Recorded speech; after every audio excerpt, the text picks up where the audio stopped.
Tov.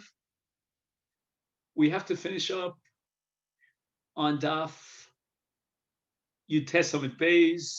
Chaf is the Daf for today. And we're going to begin on Yutes Amid Beis, towards the bottom of the Amud, V'takola Atzma Tanoihi. And we're talking about a Chashash Takola in the case of Truma Tmei.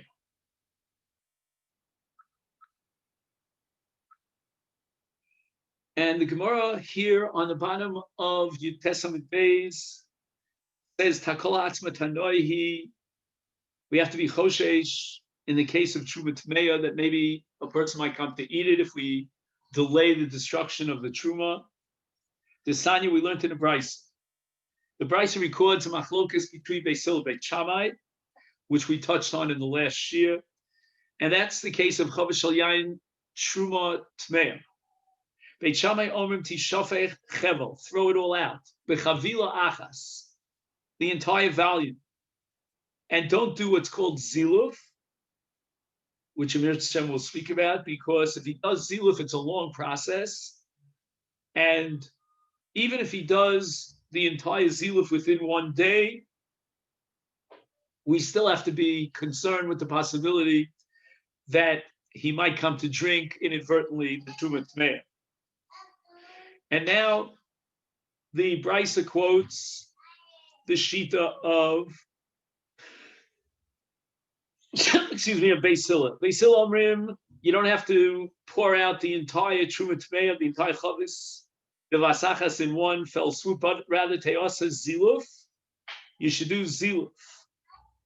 And Ziluf, we said, was a process by which he can spread around the yayin over the floor, perhaps, and it will create a very fine fragrance. And Truma Tmeya is mutabana as long as you're getting rid of the Truma. And Beis Hillel's not worried about the fact that if we wait the entire long process of Ziluf, somebody may come to drink the Chavis, drink the yayin. Rabbi Yishmael, Rabbi Yossi, Ani Achriya, I'm going to come up with a compromise shita, and we always paskin like the Machriya, who comes to accept one of the dissenting views to some extent, and the other dissenting view to another extent. And here's the hachra of Rabbi Yishmael, Rabbi Yossi. Basade tishafach cheva, babayis te'asa ziluf.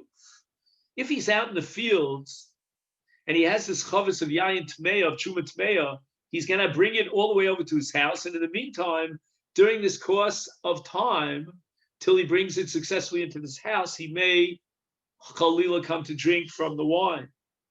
But if he's in the bayis and immediately he does the ziluf, we're not afraid that he's going to drink it. He's totally focused on this process and this use of ziluf. Ika diamri, according to a second lishna, the hachra of Rabbi Yishmael was the following: Bit chadash, if it's a brand new barrel of wine, tishafek cheva, because there's no ziluf in yayin chadash. It doesn't have that fragrance, and therefore it's going to take him a long time to wait until finally the yayin gets its fragrance with the passage of time. In the meantime, he might come to drink it. But the yashan, if it's yayin yashan, where the ziluf is immediate, and you could enjoy the benefit of the fragrance, is tasa ziluf. He can achieve ziluf immediately, and that would apply even in a sada. We're not worried about the amount of time it will take him to go from the sada back into the bayis. And if he's bringing it into the bayis, we don't have a chash of takol. So now at this point, Rabbi Yishmael is presenting his sheet as a machriya, as if to say he's a compromise. On the one hand, he's accepting Beit Shammai fundamentally that there is a chash takola, but he's limiting it. He's limiting it to the case of sada or to the case of yayin chadash. Amru lo. So some of the Bnei Doro, the generation of Rabbi Yishmael, and here we're going to turn to Daf Chaf Aleph Amud Aleph. Ein hachras shlishis machras. Your opinion as you formulated it, is not a hachra at all. Because when you have two Tanoim and you accept one particular view of one Tana, and with regard to a different case of another Tana, that's called a hachra. So that, for example, if Beis Hillel and Beit Shammai were really focused on hachra, on takola, nechshash takola, and for example, Beit Shammai would have said that even in the case of ziluf bebayis, there's a chash takola. Beis Hillel would say even in the case of sadeh, or for example, in the case of yain yoshan, there's no chash, or yain chadash, there's no chash takola. Then Rabbi Yishmael would come in the middle, and he would be a dea shlishis. He would say, yeah, I accept the chash of Beit Shammai, but only halfway, and I reject, but rather Beit Shammai rather accept Beis Hillel the other way. But Beis Hillel and Beit Shammai made no mention neither of Sada nor of Bayis. And if the issue was takola, chash takola, that Beit Shammai should have said that I have a chash takola even in the case of Bayis. Beis Hillel would have related to the case of Sada and said there's no chash takola even in the case of Sada. Therefore, we come to the conclusion that the machlokas Beis Hillel Beit Shammai has nothing to do with takola, and they are arguing about a different issue entirely, and therefore there's no hachra here of Rabbi Yishmael. Rabbi Yishmael is expressing his view that the backdrop here of takola is what's the pressing issue, and therefore he's going to distinguish between bias and sada as well. But although the Gemara earlier had suspected that the Machlokes Beis Hillel Beit Shammai was about chash takola, the Gemara is dropping that assumption, and the Machlokes is on a different vein entirely. That's not what they're arguing about. Now Rashi Dibra Maskil Ein here on the top of our Omer does not give us a clue as to what the Machlokes Beis Hillel Beit Shammai. Rashi says, Lo izkiru legalos datam. They don't really reflect on their dea, but we certainly see clearly that they're not arguing about a chash takol. That's not the issue in the background. Tosfos, not here, but in Masechta Shabbos, says that the Machlokes Beis Hillel Beit Shammai is about the reach of Truma Tmeya. And in the case of Truma Tmeya, we have a heter of sreifa. You're allowed to benefit from the Truma Tmeya as you destroy it, as you burn it. But if you consume it through eating, that for sure is not a method that's acceptable and that's permissible with regard to consuming Truma Tmeya. And the question now is, ziluf, which sets up a reach so that we can enjoy the reach, is that like achila and shasiya? Does reach, the pleasure of enjoying the fragrance of something, come under the category, it's an extension of shasiya, and then it would be prohibited? And that's the shita Beit Shammai. And again, there's no difference between a sad and a bias here. Totally irrelevant factors. Whereas Beis Hillel's of the opinion that shasiya is shasiya, and reach in the case of ziluf is not shasiya. Therefore, it's not included under the Isur of Achil and shasiya. It's mutter in the case of Truma Tmeya. The Gemara now goes back to the machlokes between Rabbi Eliezer and Rabbi Yeshua regarding the case where you have a chavis of yayin, of truma up on top, on the second floor, and you have a barrel of chulin wine on the bottom floor, and the top floor wine of truma broke, and the truma is now falling into the chulin, and now the truma is going to generate an iser in the chulin if we assume that there's not enough wine in the chavish al chulin to be mavatel 100 to 1 the volume of truma tmeya, of truma tahora that's falling in. Rabbi Yossi, Rabbi Chanina, machlokes and machlokes Rabbi Eliezer and Rabbi Yeshua is only in the case of shenofla lefachos mimea sa chulin tmeya. there's a case where you have a volume which calls a saw of truma, and it fell into less than 100 saw of chulin. So the ratio is now, let's say, 99 chulin to 1 truma. And in such a case, there's no bittul. The truma is not betela in the chulin. It generates an isur, and therefore you're going to lose the chulin legamri. I mean, it's mutter for kohanim perhaps, but not for Yisrael. In such a case, Rabbi Yoshua says we have to allow a person to step in and arrest the process, and therefore allow him to take kelim to be makabel the truma, even if it means he's grabbing onto kelim tmeim and he's going to be metame truma tahora. We can allow this for the sake of saving the chulin, the yain shel chulin, a hefsek mamon of significant value. Aval naflo lemea chulin tmeim. If, on the other hand, the saw of truma falls into 100 times that value, mea saw of chulin is divrei hakol tered v'titma. Everybody would agree that you're not allowed to arrest the process and allow a person to take kelim tmeim to receive the truma tahora b'mitame truma b'yadayim. Let the truma fall into the chulin, and it'll be batel in the chulin. V'yal yitamena b'yado. Under no circumstance will even Rabbi Yeshua would not allow this, because the tarovis now, after the truma falls into the chulin and is mixed therein, is mutar for zarim, even a non-zar. So there's no hefsei for the chulin with the mixture of the truma and the chulin. There's batel, and therefore everybody would agree for sure in that case that you would not be permitted to intervene here with kelim tveim and be mitame truma tahora. Tanya Rami Hachi. Now the Gemara quotes a brisa to support the words of Rabbi Yossi Reb Chanina. Chavis shenishbara begas ha'elyonim v'tachtonim mea chulin tmeim.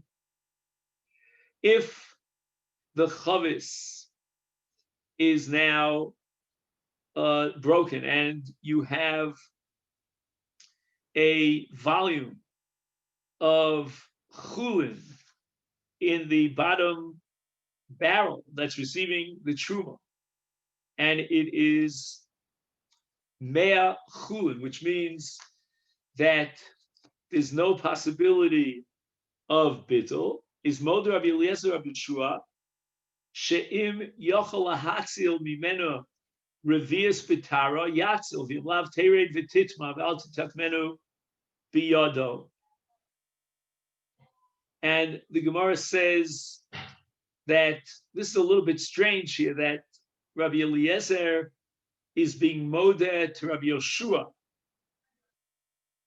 In other words, Rabbi Eliezer, we know, is the machmir, and Rabbi Yeshua was the mekil.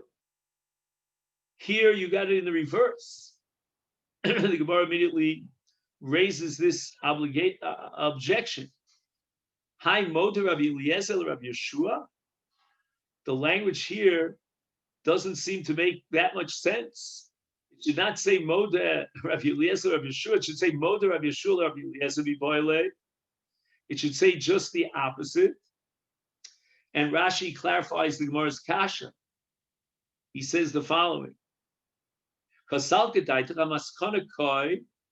that the words modeh Rabbi Eliezer, Rabbi Yeshua in this brisa are going on the last part of the brisa, where it says v'imlav tered v'titma v'al yitamenu biyat. Now, the machlokas here, Dahav plutayu b'imlavu. This is a case of imlav, and that's where we have a machlokas, and that's where Rabbi Yoshua was mekil, and he allowed it. And the reason he allowed it is because, one second, sorry.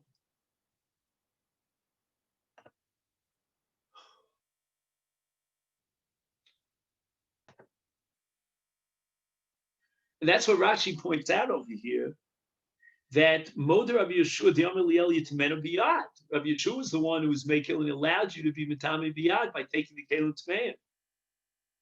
And he was Moder to Rabbi Eliezer. The Amar Lo Yitamenu Biyad, be Boile Lemisne.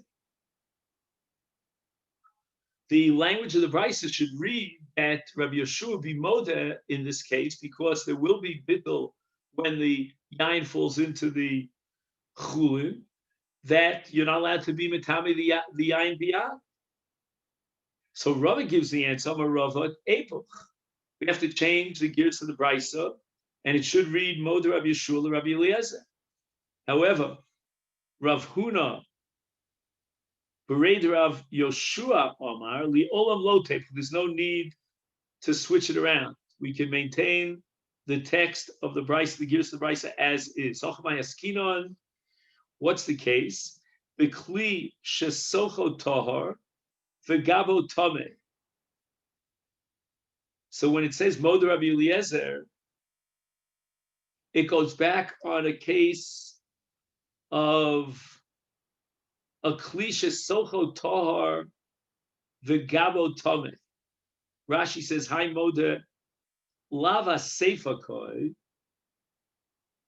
El Areisha, the Ketonium Yochel Lahatzel Revius Betara Yatzil, Vafilu Kli Zeh, Shubola Hatzil Revius Zu Betocho, Tocho Tar Vegabo Tome, so that if he cannot save it Betara, then Shamidile Rablos Domel to Tamen Biad Modahu. The mutala hatzil pozevel chashin dilma noga gabo bitruma umetami lo biyadayim. We'll not be afraid that he might have contact with the gabo, and we're talking about a case where tocho is torba, gabo is tame, and therefore he'd be metami biyadayim. We can allow him to carefully pour the truma into the toch, and again, as we said before, the kli is tochotar. And here's the chiddush. Ma'odatem, I would have thought, if not for the brisa, that nigzar dilma noga gabo b'truma, that maybe there might be a maga between the truma and the gava kli, and that would be a matame.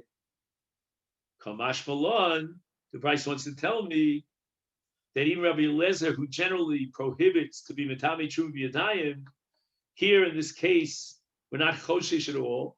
He's going to be matir to do it that way by pouring it in. And the reason why is because we're not choshesh that he will be Matami through the gav of the kli, the outside, the exterior of the kli. Now, at this point, what we'd like to do is sort of give an overview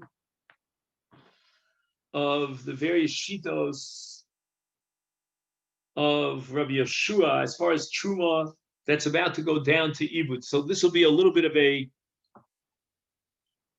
a summary of some of the various shitos that we've seen regarding Rabbi Yeshua. So let's begin with our Mishnah, and this is also in the second brisa that we quoted. And the din is, according to Rabbi Yeshua, you're allowed to burn on Erev Pesach truma tluya, which is a safek truma, with tmeah. And this reflects the shita of Rabbi Shimon and his version of Rabbi Yoshua. And even though Rabbi Yossi is quoted in our Mishnah, we'll see Rabbi Yossi has a different version of Rabbi Yeshua, but nevertheless, he's only presenting the view of Rabbi Yeshua according to Rabbi Shimon. And if we want to know the underlying reason and the logic of Rabbi Yeshua, it's simply because in Truma Tmeah, which we have to burn anyway, there's no Chiyuv Shmira. Then we have the first brisa, and there's a second brisa with regard to Pesach. And here the din is that you're not allowed to burn on Erev Pesach Truma Tluya with Tmeya. And this is Rabbi Yossi's view. According to Rabbi Yeshua, we're afraid that maybe Eliyahu Hanavi is going to come and he's going to determine that in fact this Truma, which was a Safek Tameh, is really Tar. Then we go on to the first Mishnah in Trumos. That's the Chavis Shel Yayin. And it has within it Truma Tluya, Safek Tameh, Safek Tar. And Rabbi Yeshua is quoted as saying that you're allowed to be Metameyit Begrama, but not be a Dayan, right? You're allowed to expose it, and you don't have to watch it. You don't have to carefully watch. This is Rabbi Yossi in the view of Rabbi Yeshua. And here we're saying that since it's going Le'ibud anyway, there's no Isur to be Metameyit Min HaTorah. The Chachamim prohibited being Metameyit B'Yadayim, but they allowed it through Grama, as long as you're not doing it directly. Then we have our Mishnah, and the first Brisa, which is also the second Brisa with regard to Pesach. You're not allowed to burn Truma Tahora with Truma Tmeya on Erev Pesach. And this is both Rabbi Yossi and Rabbi Shimon in both of their understandings of the Shita of Rabbi Yeshua. And the reason for this is because we have here Truma Tahora, and we have a Chiyuv Shmira to make sure that it doesn't become Tmeya. And that applies in this frame of reference, even if it's going with Ibud, it's going to be destroyed. You're not allowed to be Metameyit. This is an Isa D'Rabbanan, and they're not going to be materid for the sake of saving Eitzim by allowing you to burn in one campfire with one set of logs, both Truma Tahor and Truma Tmeya. Then we have the second Mishnah in Trumos, and that's the case of Yayin Shel Truma Tahor that's going with Ibud, and it's going to fall into Chulin that's Tameh. It's going to generate an Isur in the Chulin. He's allowed, according to Rabbi Yeshua, and this is again Rabbi Yossi's version of Rabbi Yeshua, to take Kalim Tmeim and be Metami B'Yadayim. And why? Because here it's Holeches Le'ibud. There's no Isur to be Metami at Min HaTorah. There's an Isur D'Rabbanan, but the Rabbanan alleviated that Isur in a case of Hefseid Chulin. And for the sake of a serious loss of Chulin, they were mated to be Metami B'Yadayim. Notice that in the case of burning chametz on Erev Pesach Truma Tahora with Truma Tmeya, there by making one single bonfire, he would save himself the loss of Eitzah, but that's a hefsed mu'ah. But here we have the case of a barrel of chulin, and he'll lose, because there's no shir bittul, he'll lose the entire barrel, and that's called a hefsed meruba. They were matir the Yisud Rabbana being metame Truma Tahora that's going to Ibu. And finally, to wrap things up, we have a brisa with regard to Trumos, and that's the case of Shemen Shel Truma Tahora, which is going to Ibud. It's about to fall into Shemen that's Chulin Tameh, and it's going to generate an Isra Achila on the Shemen, because you have Truma falling into the Shemen. He's not allowed, says Rabbi Yossi, even according to Rabbi Yeshua, to catch and prevent the Shemen of Truma Tahora from falling into the Shemen of Chulin Tameh. And by taking Kalim Tmeim, he's being Metami them via Daim. The reason for that is because a mixture of Shemen and Chulin with Truma Tmeya is still Roy Lahadlaka. Even if there's no bittul, I can still use that Shemen for lighting a fire. And therefore, there's no serious hefsed over here. And there weren't going to be Metame, they'll be Matir, to be Metame Truma Tahora B'Yadayim. Okay, so at this point, I would suggest that we make a siyum on the first Perek of Pesachim, and Emir Hashem, in the next year, we'll have a beginning of the second Perek. Okay then? So that's what